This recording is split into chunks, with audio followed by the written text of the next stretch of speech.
Hello and welcome to Kayak, where everything's controlled by evil cats. My name is Beast. I'm a servant of the evil feline horde and your host. So let's get started. Today on Catterday Cat Tunes, we'll once again be taking a look at the 1987 Teenage Mutant Ninja Turtles animated series with Season 1, Episode 3, A Thing About Rats. Originally airing on December 16th, 1987, in this episode, we get to discover what happens to the Teenage Mutant Ninja Turtles and their mentor when somebody builds a better mousetrap.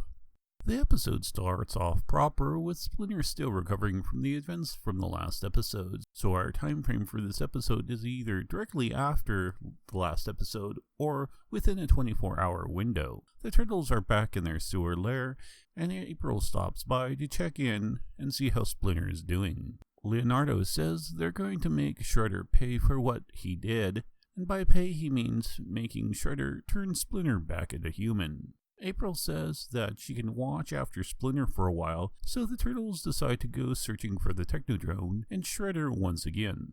Meanwhile, we see the Technodrome cruising around underground. It stops and launches a drill arm up into the ground above it. Above ground, we see an abandoned building, and then the drill arm digs up into the building's basement. Shredder emerges from the drill, carrying a package that he soon opens, and he lets out a bunch of helicopter drones with built-in cameras that he releases out into the city so he can track down new technology and use it to fight the Turtles. Across town, we meet up with a very Caucasian Baxter Stockman. This is a sore spot for a lot of fans because in the original comic, as well as several of the later series, Baxter has always been depicted as African American.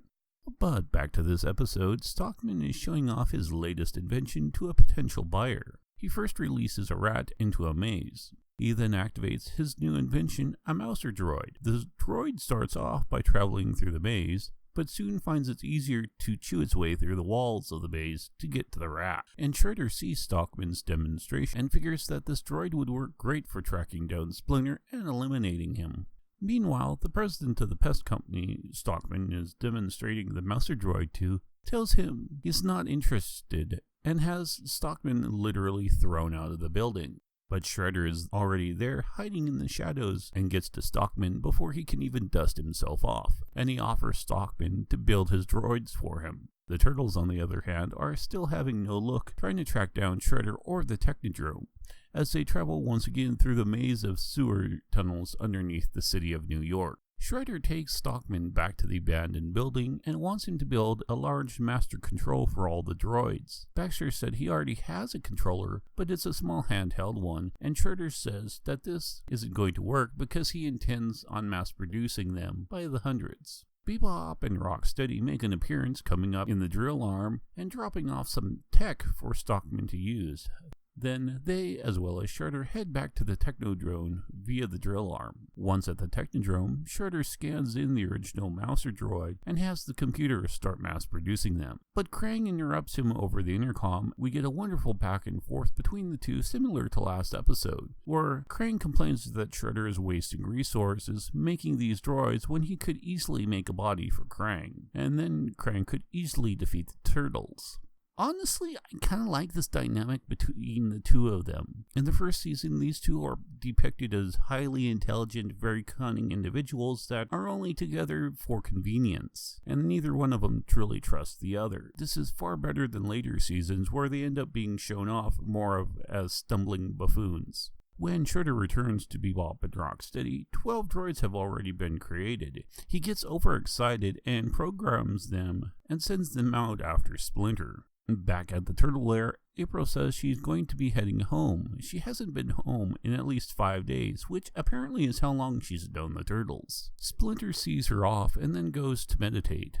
Just then, the mouser droids come chewing through the brick wall of the lair, and Splinter fights them off the best he can. But thankfully, the turtles arrive at the last minute and put a stop to the droids. They quickly discover that the droids were made by Stockman because his name is stamped on the feet of every droid. So they decide to go to April to see if she can look up any information on him. And because there could be more droids roaming around, Splinter tags along with them. Shredder is enraged when he discovers the first batch of droids have been destroyed, but vows that the next time he will send even more droids after them. At April's apartment, she's just getting out of the bath when the turtles arrive, and she is less than excited to see them showing up on her doorstep. April agrees to see what she can find out about Baxter Stockman as long as the turtles don't mess up anything while she's doing so. The minute she leaves the room, they scatter and start digging through her things. Meanwhile, April's on her computer looking up the information on Baxter Stockman. Raphael, on the other hand, is in her bathroom, looking at a bottle of bubble bath, and he confuses the directions about adding a cap full of liquid to water as meaning use April's baseball cap instead of the cap off the bottle.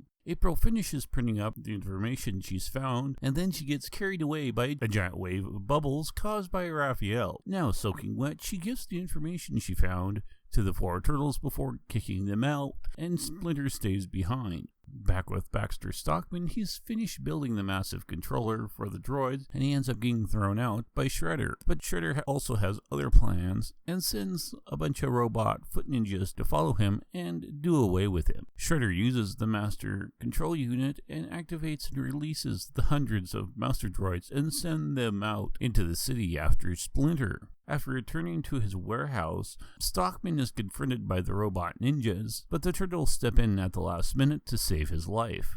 After the turtles tie Stockman to a light post and pump him for information, they find out about the abandoned building Shredder is using as his base, and they borrow/steal Stockman's van and head off. But they quickly turn around, realizing that if Shredder is mass-producing these droids, Splinter's still in trouble. Back at April's apartment, she has finished cleaning up the mess the turtles left and goes to check on Splinter. Just then, another wave of bouncer droids rush in through her walls.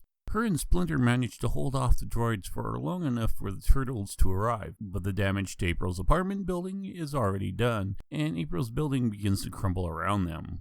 Along with the turtles, April and Splinter somehow manage to escape the collapsing building just in the nick of time. Now homeless, April decides to go with the turtles in their newly acquired van. And the 4 turtles, April, and Splinter all head to the abandoned house Baxter Stockman told the turtles about. They explain that they took the small controller from Stockman, but they have to destroy the master controller in order for them to be able to deactivate the droids. Michelangelo volunteers to sneak into Shredder's hideout and destroy the master controller. He does manage to get inside the building, but is easily captured by Shredder. Outside, the 3 remaining turtles, Splinter and April, are soon surrounded by a new wave of mouser droids. Inside, Michelangelo is released from the chair he was tied to by Krang, which Michelangelo is shocked to discover is a pink brain-like creature. Shredder is busy watching a monitor of what's going on outside when Michelangelo bursts into the room. Michelangelo rolls around several times,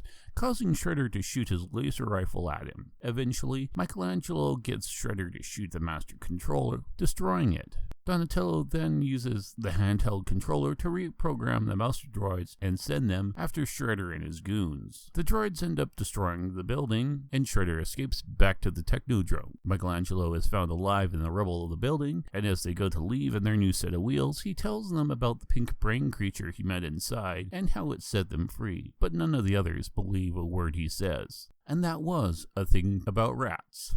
We got introduced to only one new character this time around, that being Baxter Stockman, although it's not the version most people either like or remember. Fortunately, his character does come back several times until he inevitably ends up going full Goldblum. Other than that, there really isn't much going on in this episode. The episode basically boils down to Shredder once again hatching a plan to try and get rid of the turtles and Splinter, and it comes across like a filler episode. Yes, the van does come back by the end of the first season and actually turns into something halfway important, but we'll get to that when it happens. This episode currently has an 8.0 out of 10 on IMDb, but again it only has 177 votes. Overall, it wasn't a bad episode, but it doesn't really do anything new and exciting.